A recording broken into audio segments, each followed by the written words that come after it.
بسم اللہ الرحمن الرحیم۔ 3 آدمی تھے، ان میں سے ایک خدا کو نہیں مانتا تھا، دوسرا آدمی قیامت میں آگ کے عذاب دینے کو نہیں مانتا تھا، تیسرا آدمی تقدیر کا انکار کرنے والا تھا اور انسان کو اپنے کاموں پر مجبور سمجھتا تھا۔ تینوں ایک بزرگ کے پاس آئے۔ ان میں سے ایک آدمی نے جو خدا کو نہیں مانتا تھا، اس نے کہا، آپ لوگ کہتے ہیں کہ خدا موجود ہے، اگر یہ بات صحیح ہے تو ہم کو دکھائیے خدا کہاں ہے۔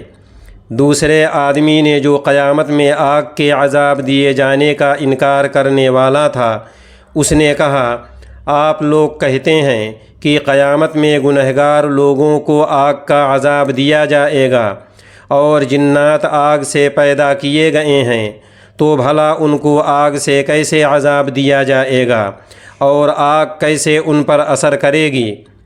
تیسرا آدمی جو تقدیر کو نہیں مانتا تھا اور انسان کو اپنے کاموں پر صرف مجبور سمجھتا تھا، اس نے کہا، آپ لوگ کہتے ہیں کہ ہر چیز تقدیر سے ہوتی ہے، اگر یہ بات صحیح ہے تو اس کا مطلب یہ ہوا کہ انسان جو بھی کام کرتا ہے وہ اس کے کرنے پر مجبور ہوتا ہے، اور ایسے کام پر جس کے کرنے پر انسان مجبور ہے اس کی گرفت اور پکڑ کرنا اور اس کو سزا دینا کہاں تک درست ہے۔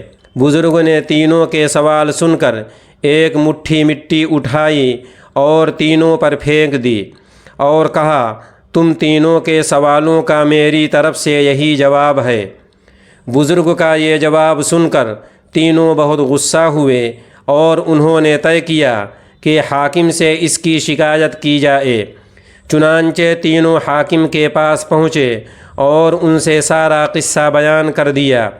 حاکم نے بزرگ کو بلایا اور پوچھا، یہ تینوں جو کچھ کہہ رہے ہیں کیا یہ صحیح ہے؟ بزرگ نے جواب دیا، ہاں بالکل صحیح ہے۔ حاکم نے کہا، آپ نے ایسا کیوں کیا؟ اس کی کیا وجہ ہے؟ بزرگ نے جواب دیا، پہلے آدمی نے مجھ سے کہا، اگر خدا موجود ہے تو مجھے دکھا دو، کیونکہ اس کے نزدیک ہر موجود چیز کا نظر آنا اور دکھائی دینا ضروری ہے۔ اگر یہی بات ہے اور یہی اصول ہے تو یہ آدمی مجھے وہ تکلیف دکھائے جو اس کو میری مٹی پھینکنے سے ہوئی ہے۔ پہلے شخص نے کہا، میں تکلیف تو نہیں دکھا سکتا لیکن اس کا اثر دکھا سکتا ہوں۔ بزرگ نے جواب میں کہا، تو پھر خدا بھی دکھایا نہیں جا سکتا لیکن اس کی ہزاروں نشانیاں دیکھی جا سکتی ہیں جن کا انکار کوئی پاگل آدمی بھی نہیں کر سکتا۔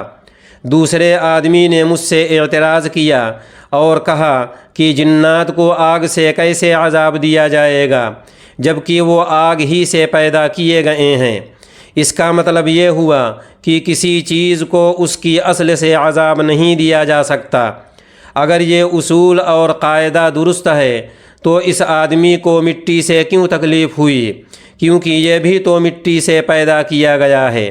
اور کیا اس شخص نے یہ کہاوت نہیں سنی کہ لوہا لوہے کو کاٹتا ہے؟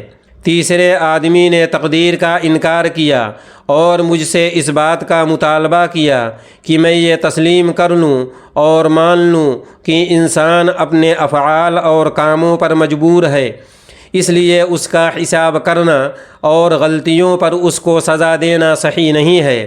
اگر یہ بات صحیح ہے اور یہ آدمی یہ سمجھتا ہے کہ انسان اپنے افعال اور کاموں پر مجبور ہے تو پھر یہ آدمی مجھ کو آپ کے پاس کیوں لایا؟